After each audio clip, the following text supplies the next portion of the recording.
vlog, and today I'll be presenting my local heroes presentation on John Moore.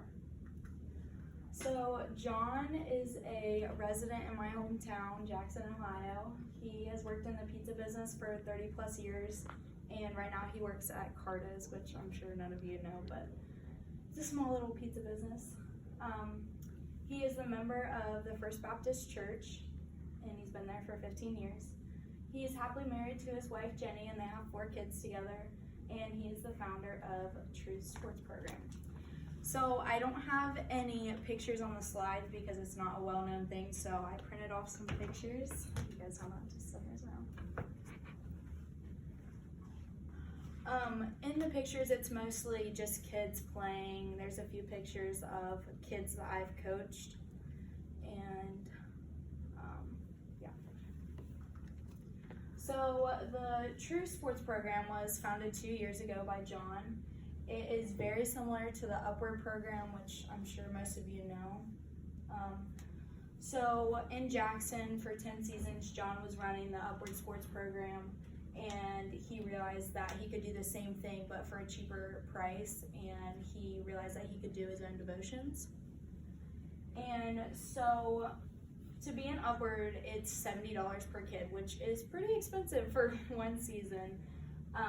So the church partners with the program, and so they pay $30 for each kid, and the parent would pay the other $40.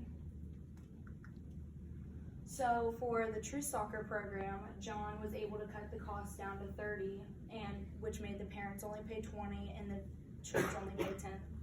So with him cutting down the cost, it allowed the church to spend money on nicer equipment for the games. The kids get a little gift after every game, so they always seem to enjoy that. And the devotion books that the coaches read. With John creating his new sports program, he gets to pick his own devotions. So I think, like, to him, that's really important because he gets to choose with the other people of the church what they are teaching the children. So this is what I'm going to explain what an ideal game would look like. So True Sports has soccer, flag football, and cheerleading. I was a soccer coach, and I help with cheer too. So to open up the game, we start with like a prayer, and like we just pray for the day and pray for everyone to be safe during the game. And then the kids play until halftime, and they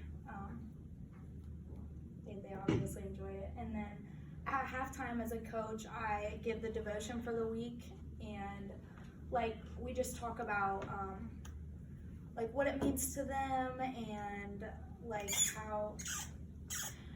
what they think God is meaning by that. So I was teaching 5 and 6 year olds, and most of you know the attention span of 5 to 6 year olds. So it was kind of difficult, but it was bigger concepts that I talked about for them to understand, because each devotion was a little bit different for the age groups, obviously, because little kids don't understand exactly what's happening in the Bible.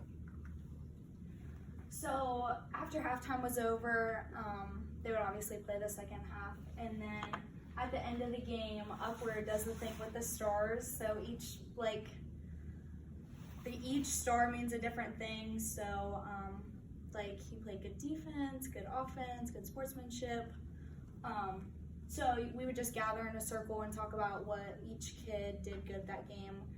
But the twist is True Soccer does hearts instead of stars, and their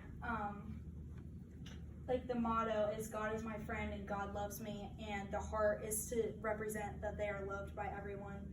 And the kids actually really cling to this more than you would think, because we say it before the game and after the game, so they're always reminded of that every time they play. So southeastern Ohio has some of the poorest cities in all of Ohio.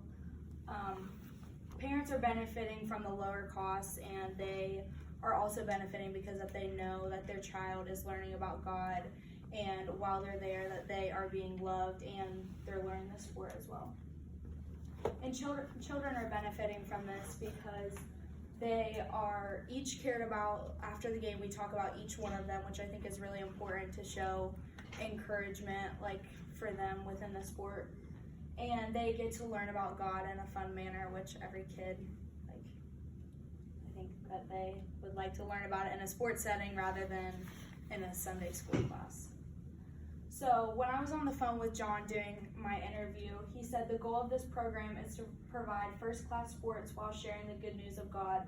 And I think that's very important because that is what the whole goal of the program is, and that's why he started it.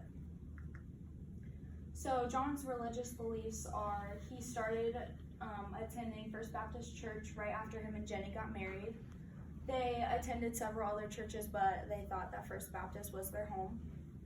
He believes in the 7 tenets that he uses to develop his devotion. So the season for soccer and cheerleading, all of sports, is probably, it's like 8 weeks long. So he uses one of those each week. John's favorite Bible verse is expressed through John 4:16. I am the way and the truth and the life. No one comes to the Father except through me. John's future plans for the True Sports program is he's going to add basketball next year. So hopefully the goal is to add more sports every year. He hopes to continue doing the fundraisers through the church for more money to go to the programs and to eventually that the parents won't have to pay anything. That's the overall goal. And he is spreading the program to other cities in Jackson County right now. So it's just in Jackson, but it's going to go to Wellston and Oak Hill in the spring. And then hopefully to the surrounding counties, Scioto and Vinton. So I just want to talk about why John is a local hero in my eyes. I have gotten firsthand experience with him and the program, and I'm not a member of the First Baptist Church. I'm actually Catholic, so I was not involved in this at all. And he made me feel that I was at home, and he was very accepting into the program. He is very active throughout the community. I've seen him at many events. He's always greeting people and telling them, hey, come to church on Sunday. But the thing that's different about John is that when he talks about going to church, he doesn't press it on anyone. He just lets them know that God is there for them and they're not alone. He is one of the most involved people in the community. He has several kids of his own, so he's always at any events for them, and he's just helping out at anything he can, food drives, fundraisers, or anything that he can, because he wants to show that he's a proud resident of Jackson County. You guys have any questions?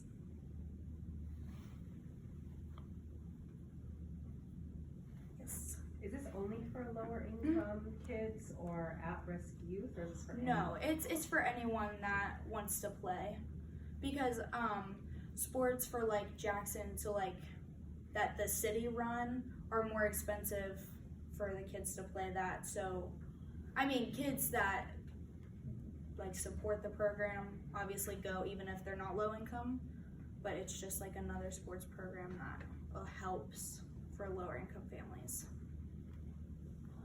How did you get like involved with coaching?